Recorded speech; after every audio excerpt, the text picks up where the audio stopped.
Welcome, everybody. What a treat.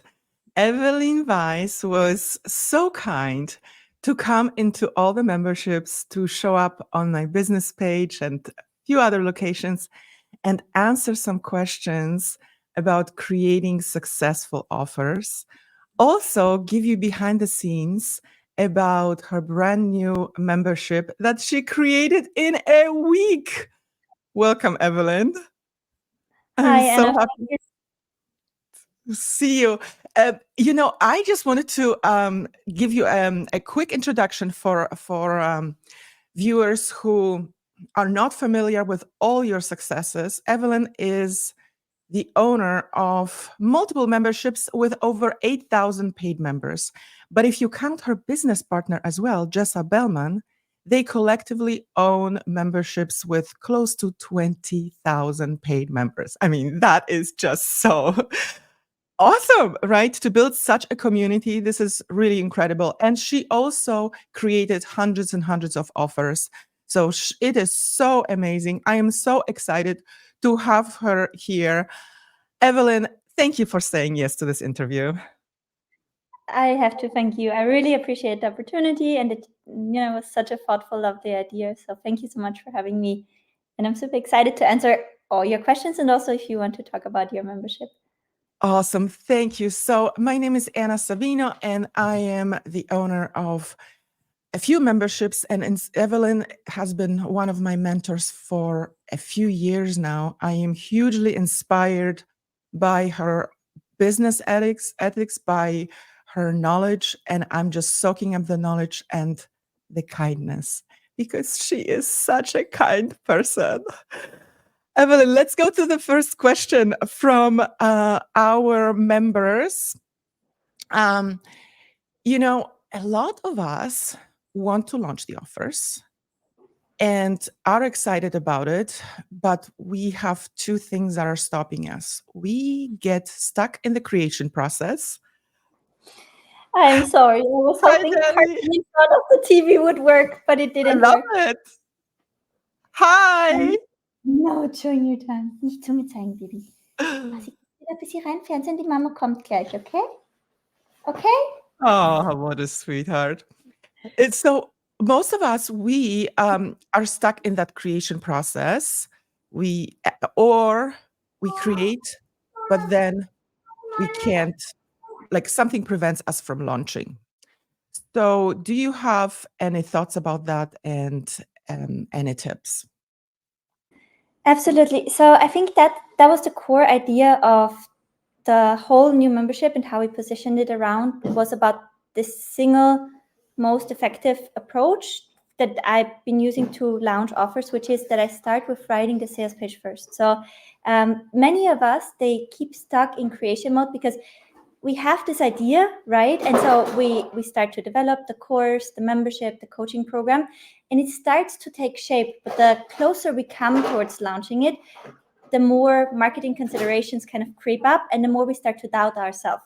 Because when we created or when we started to create the content, we actually often jump in too quickly without having the considerations around the marketing first, right? So the sooner this gets, the more we start to doubt ourselves if it's actually that marketable, if it really solves a problem, if we shouldn't keep shaping it, right? And so that makes us shy away from the completion process. And very often then it's easier to jump to another idea where we can go back into the creation mode.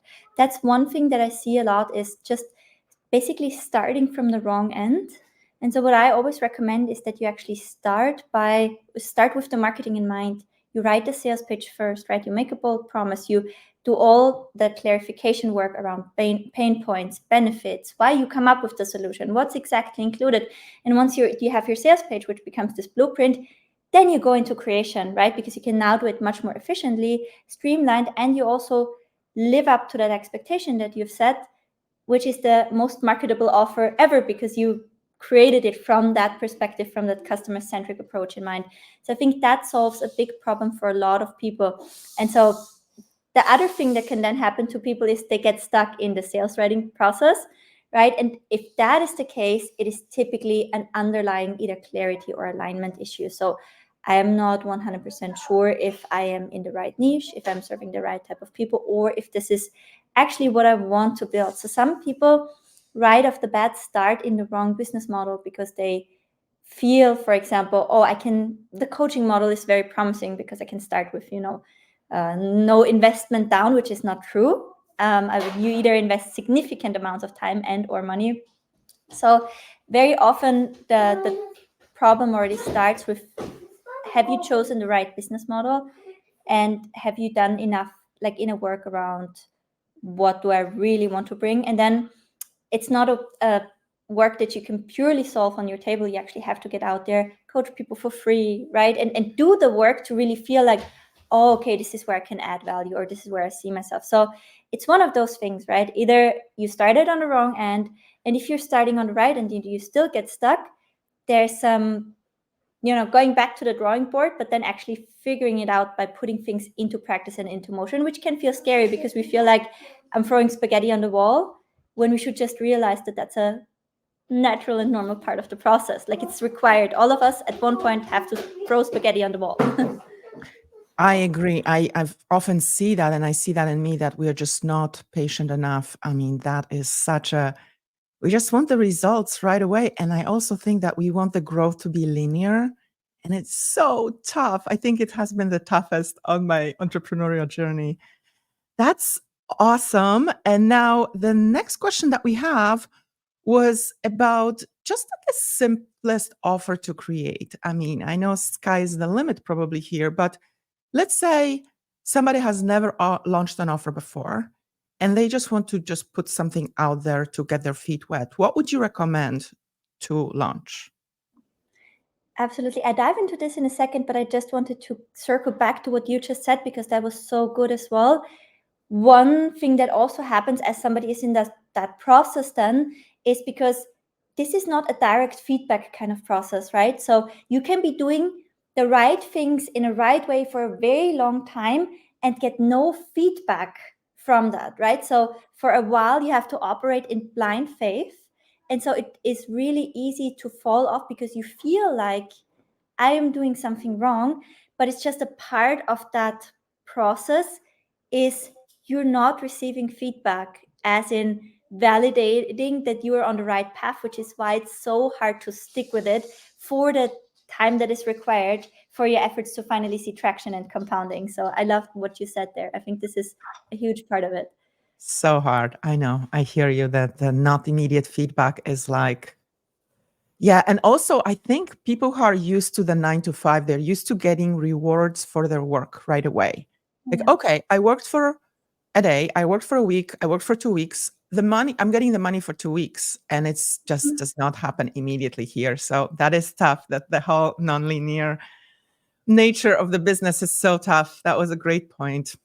Yeah. Also, that's why I think it's really good to normalize that conversation around cross financing, right? So you'll probably never hear me say to people, yeah, fire your boss, but you'll hear me say, cross finance as long as you need to, so you can do and build things at a sustainable pace and build the right things and not from a place of scarcity or urgency. So I love that as well. When it comes to what's the simplest offer to create and launch, I think I did myself that favor in the beginning. I've been building an audience in a way that I first thought of what is my offer, right? And at that point I had the background. I've been running Facebook ads for people. I've been building websites. When I got a payout from a bigger project that was not related to ads, I actually ended up selling as a wholesaler to Amazon. When I got a payout from that project, because Amazon fired all sub vendors in between brands that were too expensive, and that was us. So we kind of had a reset, walked away with a payout, and then had to figure out what do I want to do with my life. And I was exploring Canada for a while. And so I went back to the model that I knew worked, which was the agency model, right? So running ads for people, I'd had extensive experience with that. But this shift to the US market, there was a lot of coaching. And there were a lot of coaches who were looking for funnel building and ads. And when I was onboarding people, I would typically go into their ads manager and I would do an ad account audit and basically say, okay, this is how I would do it. This is how I would structure it. And I saw immediately that many of those accounts were, from my perspective, wrong structured, right? So they were not working with any break-even offers, which is a normal thing in e-commerce. You have products that get people in the door, right? And then you have products that actually have the margins. So I quickly picked that up and kind of slide in the niche coaches, course creators, but I had no proof there. So I was a no name, it was a new market, completely different country, no email list, no personal branding. And so I was like, okay, but now I see, this is amazing. And I potentially also want to transition. Instead of doing this for others, I want to teach it to others, especially because then I can influence things like how do they build their offers, which is so critical for the ad success, right? So I tried to transition into that, but I had no idea of what can I even offer, and I was really starting from scratch. And so what I would recommend is, whenever you're in that situation, pick a challenging goal that is like, okay, if I was going through a coaching program, here's what I would want to learn. Pick that goal and go through that mess yourself and document what you do and track, your progress in that. And eventually then turn this living case study into a beta. That's what I did. I was thinking, if I was to have a coaching program, I would want to have somebody show me how to grow an audience from scratch and monetize it by pre-selling, right? Because those were kind of ideas that I picked up, and I was like, I wish I had that. So I was like, okay, if I was to do this myself, what would that look like? And I was like, okay, so here's what I would be doing. And then I just set out to walk that path, document that journey. And by the end of the month, I was like, you've all seen me going from 0 to growing my Facebook ads to 1,000 people. Right now, I'm making an offer that I take you through that same journey towards making an offer at the end. And I offered a 12-week one-to-one coaching program where I would, create a lead magnet with them, set up the ads, optimize their websites. So there were still a few done with you components in there. And I sold that. And that was after the first month, $10,000 in sales. I was charging $997 for 12 weeks of one-to-one coaching and, all the resources. And I think that's the very best first offer that you can make. And it will be messy, but it will also be the core of your signature framework eventually. And it will really set you apart when you go through the transformation yourself. You set out, and it doesn't have to be perfect, right? Most people don't take action, and most people are very willing to follow along those who do. And so the goal is to be one of them, right? So, and say, okay, you know what? I'm willing to put myself through the experience, document what it feels like, what I'm doing, what doesn't work. And then I'm offering, I've exposed myself to the experience. Here's what I learned. You want me to walk this with you again? A lot of people are willing to say yes to this. And it's also the more future-proof way, because with AI, knowledge is nothing these days, but being able to templatize that experience and taking that off, this is really where you can create value, where anyone who is willing to grow as a person can create value. That's wonderful. What a beautiful way to launch, because you're really including the audience as well. I'm a huge fan of co-creating and building in public, because it just seems, and we're just really showing the truth, so it's like, it happened. Look, you could do that too. I love it. So if you don't mind, I would like to take a question from lovely Karen, because it kind of ties to our conversation here. And Karen, by the way, is your alumni. She just said here, yes. I'm a huge fan. I have been following you for years. I'm in your Alumni 2.0 program. So thank you so much. Yeah, so Karen says that she's addicted to creating freebies. I get major dopamine from getting new leads, new followers. Question: how many lead magnets should be made to build an email list from scratch? When do we know that a lead magnet is the winner? So, there are a few questions in there. The first thing that I would love to point towards is, we talked in the beginning about business model clarification, right? Karen, for me, it sounds, because you're in the alumni ticket, you also have access to those things. It sounds to me that you love to make small, high-value digital products, and it seems like Etsy is a beautiful creative outlet for you. that I would, potentially explore. And when I said in the very beginning, often people don't pick the right business model for them, that also ties back to that, what are you addicted to? What lights you on fire? And where you like, actually, I love doing that. When I'm doing that, it does not feel like work at all. And then embedding you in a setting where you can do that, that will always be the most beneficial and promising thing. There was this tennis player from Germany. She's called Steffi Graf. And they said nobody could beat her because to her, the game was the game. It was her most favorite thing to do. No training could, feel like work to her because she just loved what she was doing so much that nobody could outwork her. And so I think when you think about business model choice, right? Pick something where nobody can outwork you, because if to you it just doesn't feel like work at all. With that being said, typically, there's no certain amount of lead magnets to create to know when you have a winning freebie.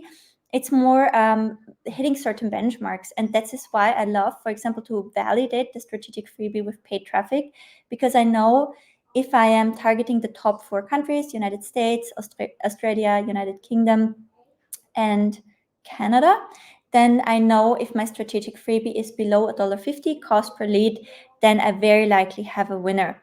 And when it comes to winner, we also need to kind of take that step back and look at it from a meta level and say, am I filtering for the right type of people for my backend offer? Which is why it's important when you grow your audience from scratch like I did and plan to monetize, you still have to go through the motion and say, okay, what do I want to sell at the end? And again, going through the motion means I'm writing in a Google Doc the sales page for what I'm going to offer. So I have the full clarity there. And then I can look at that process and say, at the very beginning of this journey, what tangible, ideally one-pager resource can I give someone to take off creative burden or to facilitate a next step?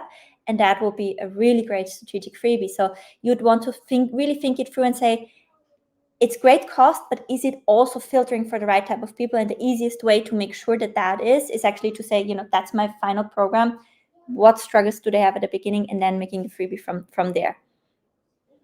I love this. This actually ties to our next question. And this is, Evelyn, this is the question I get a lot, no matter what program I sell, no matter where people are. Anna, where do I start? Like, for some reason, that start, I think I have to, like, instead of welcome, I have to have start here and just be more clear. And still, I think people will be asking this question, where do I start? I think it also comes from a little bit of insecurity, a little bit of delaying maybe. But if we want to start creating an offer, where do we start?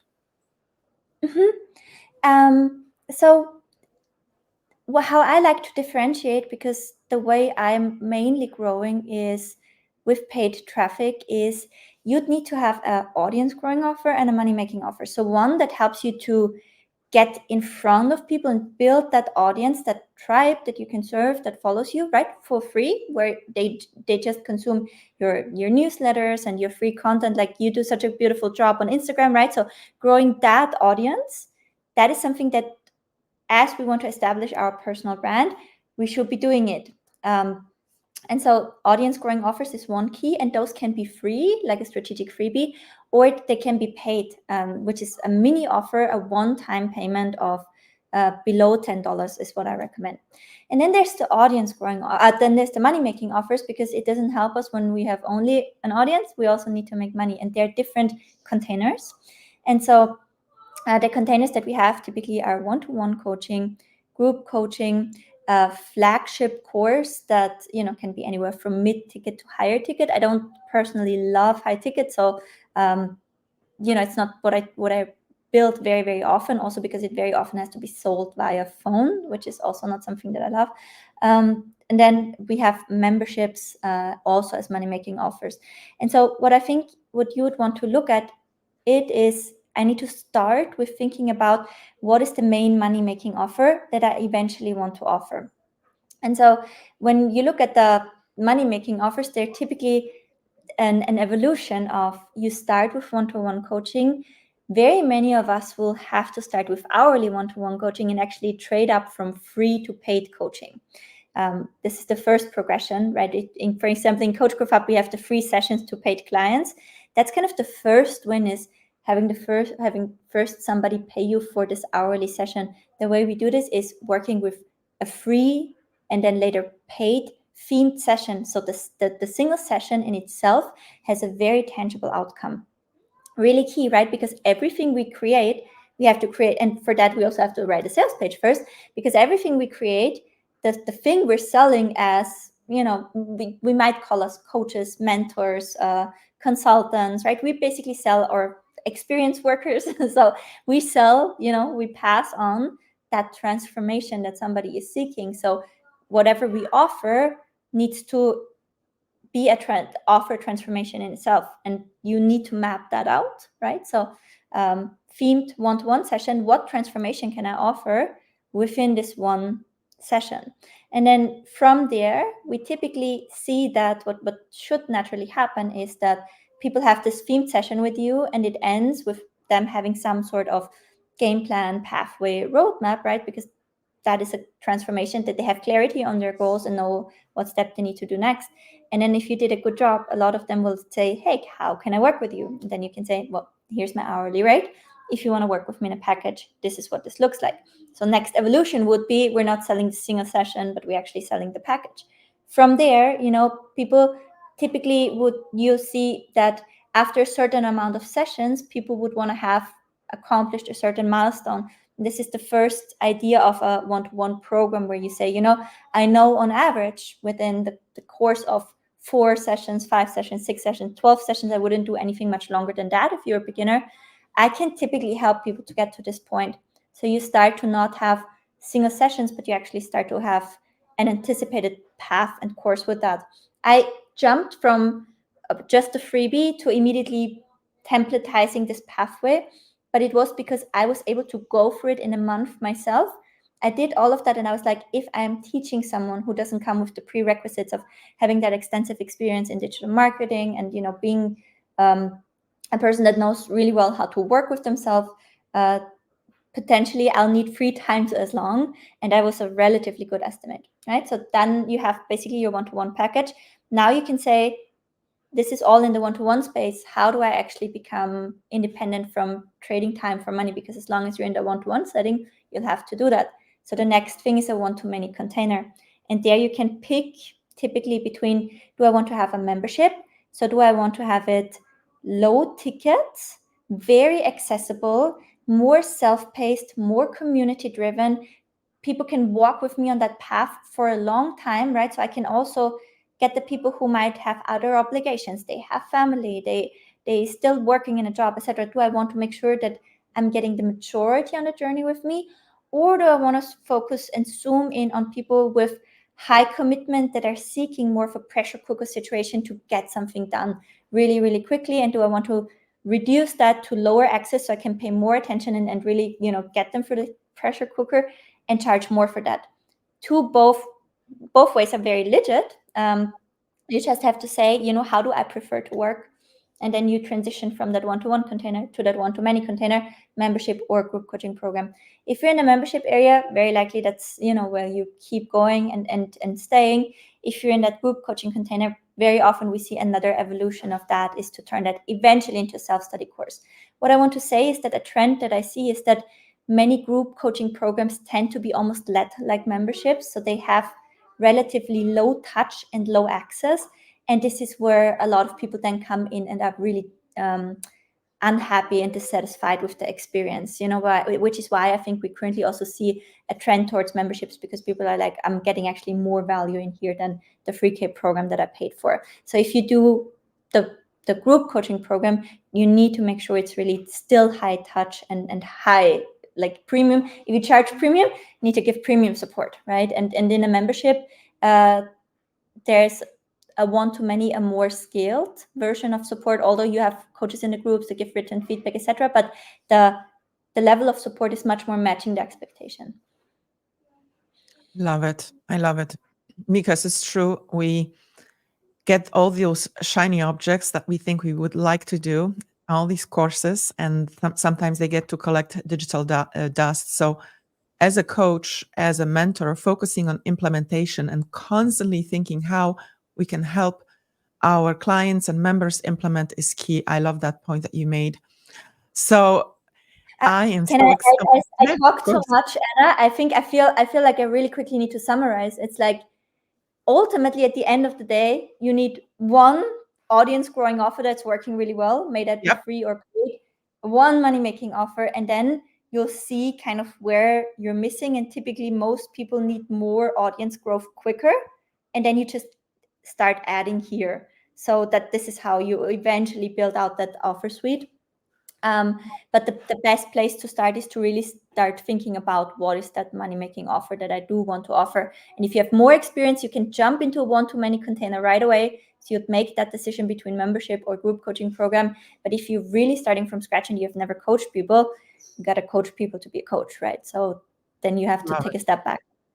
Love it. So money-making offer and just going back all the way even to the freebie, because the freebie should definitely tie to the money-making offer.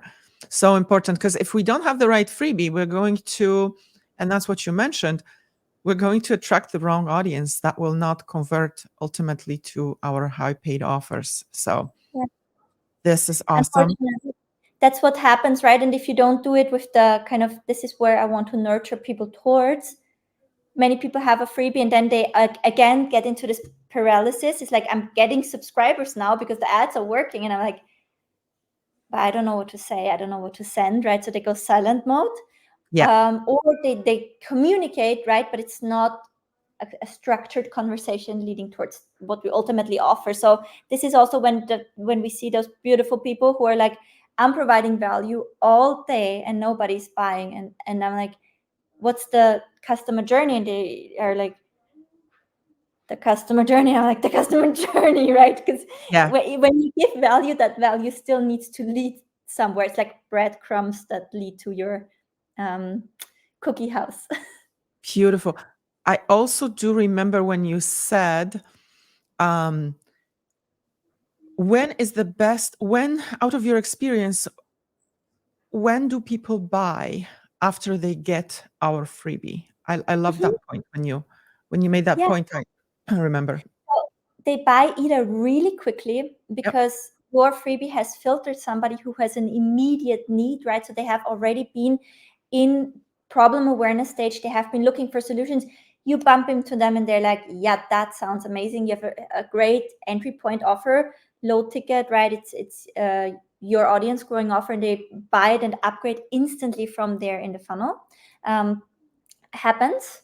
But then we have, like, there's some people who upgrade immediately. And if you want to have percentages, if you have the perfect freebie and really high converting mini membership, people who do make that email funnel work, they typically see between 3 and 5% of people converting from the welcome sequence.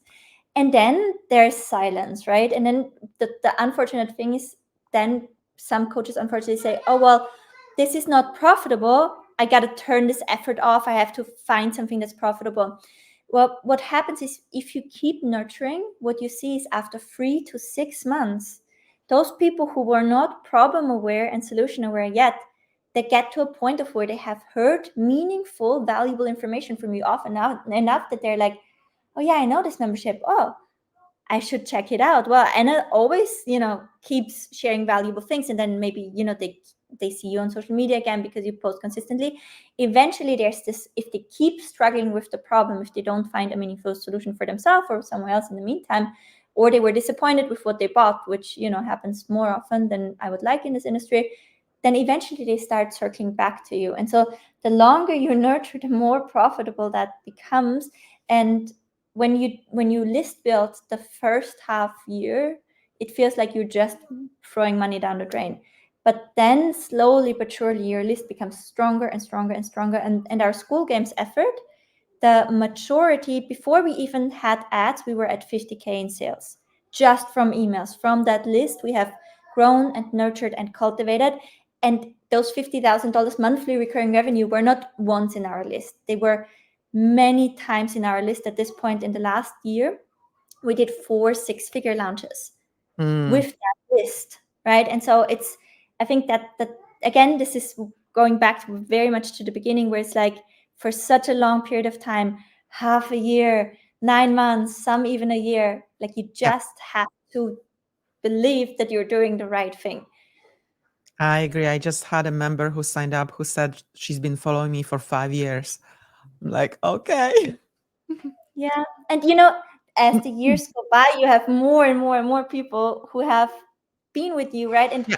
and there's also a thing that adds to trust and credibility and that parasocial relationship is you'll see that if I think of competitors, peers that started out with me, probably 20% are still around, right? Many have gone into other pathways, other niches, things that feel like a quicker win. So the longer you are also around, the more your credibility goes up. So it's a long-term game. A little something for the ego. That is so nice. So I can't wait to hop in behind the scenes. Actually, I wanted to ask your permission because I was going to show the audience your brand new membership, but I was going to show them the portal if that's okay. Because Absolutely. yeah, okay, sounds good. Absolutely. All righty. So yes, brand new baby for Evelyn. I want to talk about the digital offer builders that Evelyn just launched. And she and her business partner, Jessa Bellman, they launched this membership in just a week. And this is what the portal looks like. These are just some of the goodies that are there. Can you just tell us a little bit about the process, Evelyn? Absolutely. So we were using the process that's basically taught in here, which is you start with writing the sales page first, right? And then designing it. And you use the sales page, what you've promised there, as your building plan for the offer, right? So you basically make sure you create the most attractive offer possible. And we wanted to create something from scratch as we wanted to compete in the games. And we didn't want to rest on what we've built in the past. We wanted to show what we're capable of doing. Maybe we can also show the sales pitch because we really built that whole offer brand from scratch as well. So we wrote the sales page. From there, we used the process that's also taught in there, which is, or before we wrote the sales pitch, we used the process to map the transformation, right? Something I touched on in the beginning. It always starts and ends with the transformation.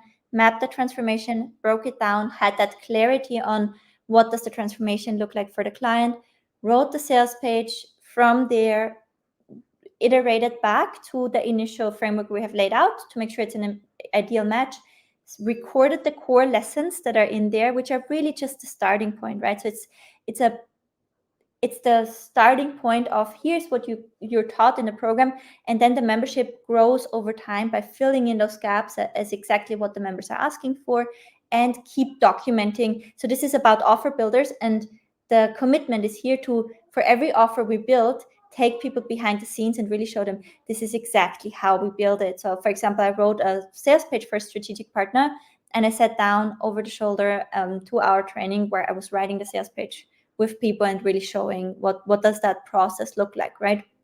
So you start with the evergreen core content, you fill in what members need, and you basically document everything you do from there. Because I also find that the documentation content, like here's what I'm actually doing, here's what I'm actually thinking, is the most transformative. It makes it the easiest for people to take action, because the theory is actually the practice, right? So you show people exactly what you do in real life to get the results that happen. So that core content, recorded it, and then from there broke down, okay, what's tangible deliverables, so what resources do people need, and yeah, then we created those in a way that they fit in, and that's basically the core training of this. But like I said, it's the starting point, so people have a transformation roadmap and a measurement stick. As they follow along and learn from what we do, they can put it into a box and say, oh, okay, this is what they're doing right now, this is part of this step, this is what it looks like in practice. Oh yeah, and that's the sales page also that we built. We learned about Alex Hormozi, School Games, and within 1 week we had it all up and running, while coaching and serving the other members and all of that. That is so impressive. And the branding looks just gorgeous. So what has been the response so far? What are people loving the most in the digital offer builders? And can we just mention it is $8 a month? There's no catch. It's just $8 a month. All for all these goodies to create your winning offers. I can help you in 2 minutes, okay? I'm just talking with my friend. Sorry, now I got distracted by my little pumpkin. Yeah, he's a part of the show. I love it. He's a part of it. Actually, Evelyn, that's really good because we have so many moms in the membership, and it's always like we're talking about, finding these little pockets of time and juggling all these different lives. So it's totally okay. Danny can join us and look at the beautiful things that mommy created. This is so wonderful.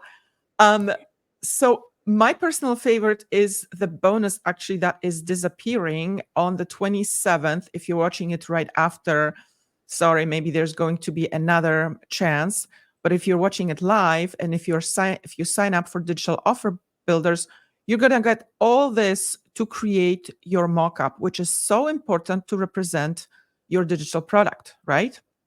Absolutely. This has been a key turning point in my journey was when I teamed up with Jessa and I had the help to visualize the value that's in the program. That was a huge game changer. And you can see the turning point in my business also when we met, because I was finally able to effectively, efficiently, and fast convey, what we're doing inside.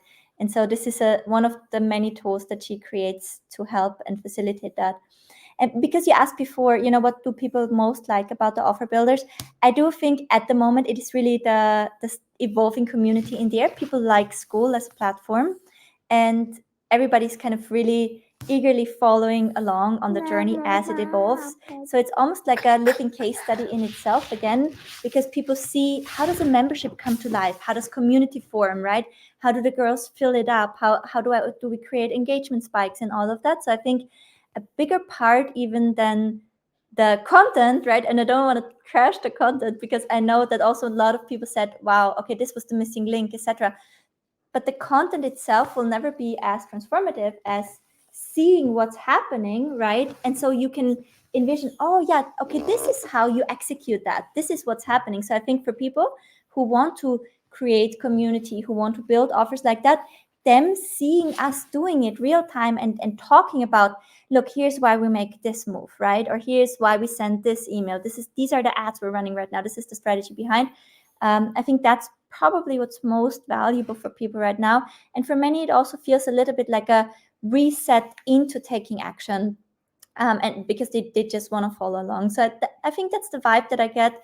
And I can't even put in words of how grateful I am and how shocked I am actually by how many people followed us along. It's not an easy lift to shift platforms, right? And our existing memberships are on Facebook. We will not change that, because we also know that many of our people are concerned about that. We're not doing this, but we wanted to add this additional, again, experience of us being on this platform that is so up and coming and will explode right now. I know from behind the scenes, they only turned the Alex Hormozi on a little bit, right? So there will be so much push power and so much audience behind this platform.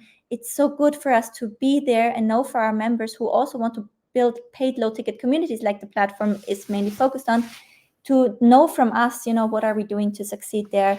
What are the ins and outs? So that is a key part of us. And this is the main motivation also why we wanted to be there, to really keep being a reliable source for helping people to build paid low ticket communities.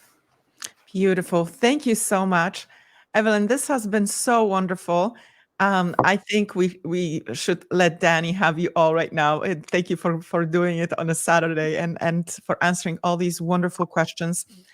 If you'd like to find out more about Evelyn, her programs, we're going to leave the link to the Digital Offer Builders down below. But also just connect with Evelyn on Instagram. It's Grow with Evelyn. And she can,